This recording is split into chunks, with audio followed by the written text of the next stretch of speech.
Здраво и добре дојде на уште една епизода од Ask Јосиф. Каналите за комуникација, доколку сакаш да ми поставиш прашање, можеш да ги направиш на било кој начин. Сакаш пиши ми на Инстаграм во приватна порака, во Фејсбук во приватна порака, сакаш јавно постави го прашањето со хаштаг Ask Јосиф, или стави во коментар во некоја можеби од епизодите или содржините кои што јас ги објавувам. И секако следиме, сакам интеракција, направи сабскрајб и на YouTube, има многу содржини кои што можеби веќе ќе ти одговорат на одредени прашања. Капоне 007 и прашува за цитрулин малат.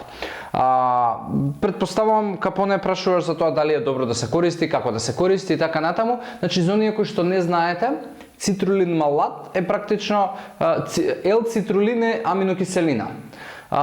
Цитрулин малат го добива името затоа што во таа аминокиселина подоцна се додава, ако не се лажам, јаболкова киселина.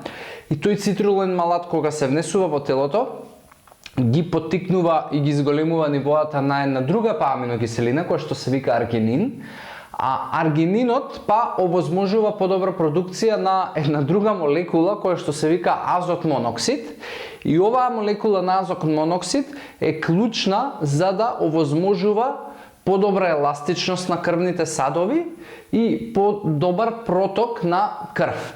Со самото тоа, кога овозможувате подобар проток на крв, овозможувате и повеќе храна за мускулите и повеќе кислород за мускулите.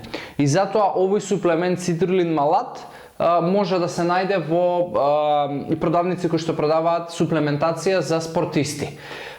Или во самите теретани и фитнес центри исто така може да се најде. Ако мене ме прашуваш, јас не го користам.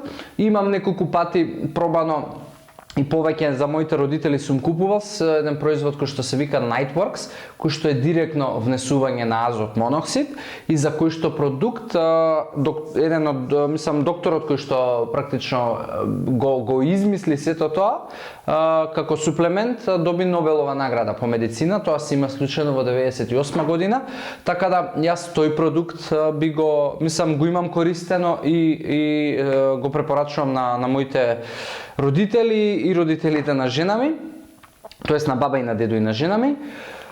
Цитрулин малат како суплемент немам користено, она што видов како дозирање е некои 8 грама пред вежбање да се внесуваат и они велат во самите на самите етикети на продуктите дека нели ќе ти овозможи повеќе енергија, ќе донесе повеќе кислород, што е многу важно за мускулите.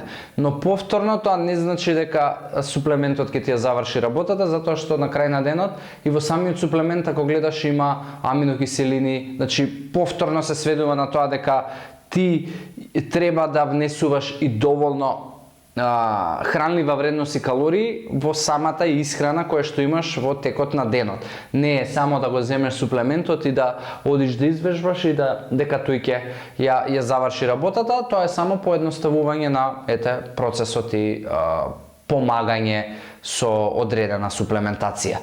Така да, Капоне, тоа е мојот одговор. Ако го користиш, користи го. Ти кажав јас што користам понекогаш, не секогаш.